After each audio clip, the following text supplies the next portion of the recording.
स्वागत है आपका इस YouTube चैनल पे। तो आप लोग इस वीडियो में जो हम लोग देखेंगे वो क्लास 11वीं का भूगोल देखेंगे, ज्योग्राफी देखेंगे। जो इस सप्ताह होने वाला आपका टेस्ट है उससे रिलेटेड ये वीडियो है। वीडियो को लास्ट तक देखिएगा। चैनल के ऊपर आप नए हैं तो चैनल को सब्सक्राइब भी कर लीजिएगा।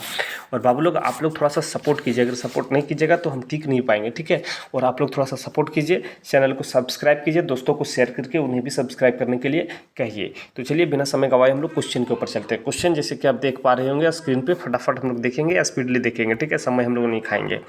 दिया हुआ प्रश्न कहता है कि पृथ्वी के चारों ओर वायु के आवरण को क्या कहा जाता है। तो पृथ्वी जो है, अगर सपोज मान लो ये मेरा पृथ्वी है एग्जाम्पल के तौर पर, इसके ऊपर चारों ओर जो वायु का आवरण है, चारों तरफ जो इसके बाहर में वायु का आवरण है, उसको हम लोग क्या कहते हैं। तो उसको हम लोग क्या कहते हैं, तो उसको वायुमंडल कहते हैं। क्या कहते हैं बाबू लोग? वायुमंडल कहते हैं। क्षैतिज रूप से गतिशील वायु क्या कहलाती है? मतलब क्षैतिज रूप से गतिशील वायु क्या कहलाती है? तो पवन कहलाएगा। क्या कहलाएगा? पवन कहलाएगा, जो ऑप्शन नंबर बी में दिया हुआ है। आगे देखिए, दिया हुआ कि पृथ्वी पर तापमान व आर्द्रता का पूर्वनिवर्तन किसके द्वारा किया जाता है। तो देखिए उच्चावच के द्वारा, दाब के द्वारा, आर्द्रता के द्वारा, पवनों के द्वारा। तो देखिए इसमें किसके द्वारा होता है? तो पवनों के द्वारा किया जाता है। किसके द्वारा? पवनों के द्वारा, हवाओं के द्वारा किया जाता है, ठीक है। चलिए आगे देखिए, आगे दिया हुआ क्वेश्चन दिया हुआ कहता है कि ITCZ का विस्तारित रूप क्या है। तो ITCZ का विस्तारित रूप क्या होगा? तो बाबू लोग इसका जो विस्तारित रूप होगा कि इंटर ट्रॉपिकल कन्वर्जेंस जोन, जो ऑप्शन नंबर बी में दिया हुआ है, ठीक है। चलिए इसको थोड़ा देख लीजिएगा। नेक्स्ट क्वेश्चन को हम लोग देखते हैं।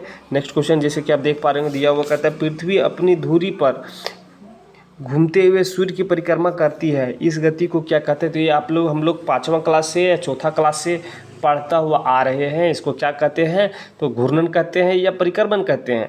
तो पृथ्वी अपनी कक्ष में घूमते हुए सूर्य की परिक्रमा करती है, उसको परिक्रमण कहलाएगा, ठीक है। ऑप्शन बी आपका सही होगा, ठीक है। चलिए आगे देखिए, आगे दिया हुआ कहता है कि 21 जून को सूर्य जब उत्तरी चरम बिंदु पर होता है, कब? कहाँ? उत्तरी चरम बिंदु पर होता है, इसे किस नाम से जाना जाता है। तो देखिए दक्षिण आयनांत, उत्तरी आयनांत, ध्रुवीय आयनांत, इनमें से कोई नहीं। तो देखो बाबू लोग, जब दक्षिणी उत्तरी के सबसे ऊपर में रहेगा तो उत्तरी वाला क्या होगा? उत्तरी अनांत, ठीक है। अनांत जो है ऑप्शन नंबर बी में दिया हुआ है, ठीक है। नेक्स्ट क्वेश्चन देखिए, पृथ्वी परिक्रमा के दौरान सूर्य के सबसे अधिक दूर पर किस स्थिति को होता है। तो जब पृथ्वी सूर्य की परिक्रमा करता है तो कौन सा समय में पृथ्वी जो है सूर्य से दूरी पर, सबसे दूरी पर रहता है। तो देखिए 4 जुलाई, 3 जनवरी, 21 मार्च या 21 जून।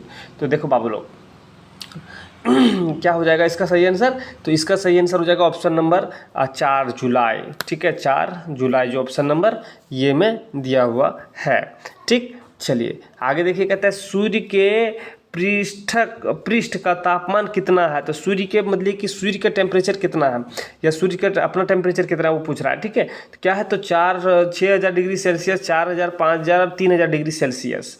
तो इसमें से 4 ऑप्शन दिया हुआ है। तो इसका सही आंसर क्या हो जाएगा? तो देखिए सूर्य का जो है पृष्ठीय तापमान जो है वो है 6,000 डिग्री सेल्सियस, ठीक है, डिग्री सेल्सियस है, ठीक है। चलिए आगे आइए, हम लोग आगे देखते हैं। आगे देख पा रहे हैं, देखिए ध्यान से दिया कहता है ओलावृष्टि का संबंध किसके साथ होता है। तो ओलावृष्टि का संबंध किसके साथ होता है। तो पछाव मेघों से, स्तरीय मेघों से, भारी कपासीय मेघों से या निम्नवर्षीय मेघों से। तो ओलावृष्टि मतलब बर्फ का गिरना, ओला मतलब बर्फ का गिरना किससे होता है। तो बर्फ का गिरना भारी कपासी मेघों के माध्यम से ओलावृष्टि होता है, जो ऑप्शन नंबर सी में दिया हुआ है। पहले भी अगला वीडियो में बता चुके हैं कि बादल कितने प्रकार के होते हैं, है ना, कैसे बनता है। सो ओस का निर्माण निम्नलिखित में से किस ऋतु में होता है। ओस का निर्माण निम्नलिखित में से किस ऋतु में? वर्षा ऋतु में या ग्रीष्म ऋतु में, शीत ऋतु में या बसंत ऋतु में, ठीक है। तो किस ऋतु में होता है? तो ऑप्शन जैसे कि आप देख पा रहे होंगे बाबू लोग, तो ये शीत ऋतु में होता है। किस ऋतु में? शीत ऋतु में होता है, ठीक है। चलिए आगे देखिए, दिया हुआ ये बादल काले या गहरे स्टेली रंग के होते हैं, मतलब कि काला भी होता है, गहरा का जो होता है, ठीक है। ये मध्य स्तरों पर पृथ्वी के स्तर के काफ़ी नज़दीक बनते हैं। क्या कहलाता है? मतलब जैसे कि काला मेघा हम लोग देखते हैं ना, उसको हम लोग क्या कहते हैं, ठीक है, जो जिससे हम लोग कहते हैं कि पूरा घनघोर अंधेरा छाया हुआ आ रहा है, छाता हुआ आ रहा है, उसको क्या कहते हैं? तो ऑप्शन देखिए, मेघा वर्षा मेघ कहते हैं, या कपासी मेघ, या स्तरी मेघ, या स्तरी कपासी मेघ कहते हैं। तो देखो वर्षा मेघ कहते हैं, क्योंकि जब भी हम लोग देखते हैं काला बादल छाता हुआ आ रहा है कि बहुत तेज घनघोर बादल छा रहा है, तो मतलब क्या है, भरपूर बारिश होगी, पुरजोर बारिश होने वाली है। अभी मौसम भी वही चल रहा है ना। चलिए आगे देखिए, दिया हुआ कहता है निम्नलिखित में से कौन सही सुमेलित है? तो कौन सही सुमेलित है? तो ऑप्शन देखिए यहाँ पे दिया हुआ है, ठीक है। तो सही सुमेलित है, देखिए कि उच्चे बादल पछाम, पछाम स्तरीय तथा पछाम कपासित। यही आप पूरा देखिएगा ना, तो जब हम देख रहे थे तो यही ऑप्शन नंबर यही आपका सही हो जाएगा, ठीक है। चलिए आगे आइए, कुछ प्रश्न हम लोग देख लेते हैं लॉन्ग में। तो दिया हुआ है कोहरा एवं कुहासा में क्या अंतर होता है? कोहरा और कुहासा में क्या डिफरेंस होता है बताना है। तो कोहरा किसको कहते हैं, कुहासा किसको कहते हैं? तो कोहरा एक बादल है। कोहरा क्या है? एक बादल है जिसका आधार सतह, मतलब जिसका आधार सतह पर या सतह के बाद नज़दीक होता है, बहुत नज़दीक होता है। कोहरा तथा कुहासा के कारण दृश्यता कम से शून्य तक हो जाती है। कोहरा एवं कुहासे में केवल इतना अंतर होता है कि कुहासे में कोहरे की अपेक्षा नमी अधिक होती है। मतलब कुहासा और कोहरा में अंतर इतने होता है कि देखिए, कुहासा में जो होता है वो आपका नमी कम होगा, और मतलब कि कुहासा में नमी ज़्यादा होगा किसके अपेक्षा? कोहरा के अपेक्षा। कोहरा मतलब कि आप कह सकते हैं कि धुआं जैसा उड़ रहा है, और कुहासा में आपका हल्का सा जल की ड्रॉपलेट उसमें मौजूद होंगे, ठीक है। ये मेन अंतर इसमें कहा जाता है या देखा जाता है, ठीक है। नेक्स्ट क्वेश्चन दिया हुआ है, कहता है, ठीक है, ध्यान दीजिए। देखिए यहाँ पे दिया हुआ प्रश्न कहता है, ऊपरी क्षोभ मंडल में पश्चिम से पूर्व की ओर तेज गति से निरंतर चलने वाली वायु प्रवाह को क्या कहते हैं? ठीक है, क्या कहते हैं? तो देखिए, ऊपरी क्षोभ मंडल से पश्चिम से पूर्व, मतलब पश्चिम से पूर्व चल रहा था, जेट स्ट्रीम कहते हैं। क्या कहते हैं? जेट स्ट्रीम कहा जाता है। इसकी गति जो होता है 300 से 600 किलोमीटर प्रति घंटा की स्थिति में 30 डिग्री से 35 डिग्री अक्षांशों के बीच से 5 से 12 किलोमीटर की ऊंचाई पर स्थित होता है।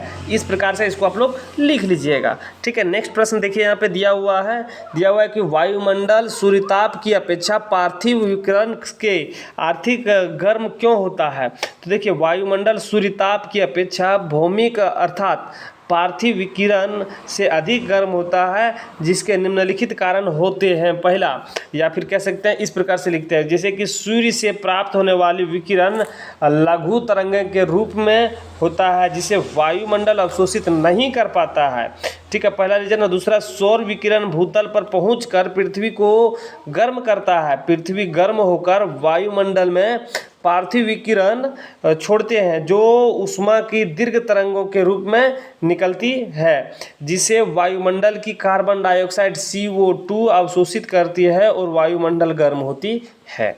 इस प्रकार से इसका आंसर आप लोग लिख सकते हैं, ठीक है। तो बाबू लोग, इसमें जो भी प्रश्न हम लोग देखे सभी ये प्रश्न VVI है, तो वीडियो को लास्ट तक देख लिए हैं तो चैनल को सब्सक्राइब कीजिए, वीडियो को लाइक कीजिए और दोस्तों के पास ज़्यादा से ज़्यादा शेयर कीजिए। फिर मिलेंगे नए पार्ट लेकर, आपसे अलविदा लेते हैं। जय हिंद।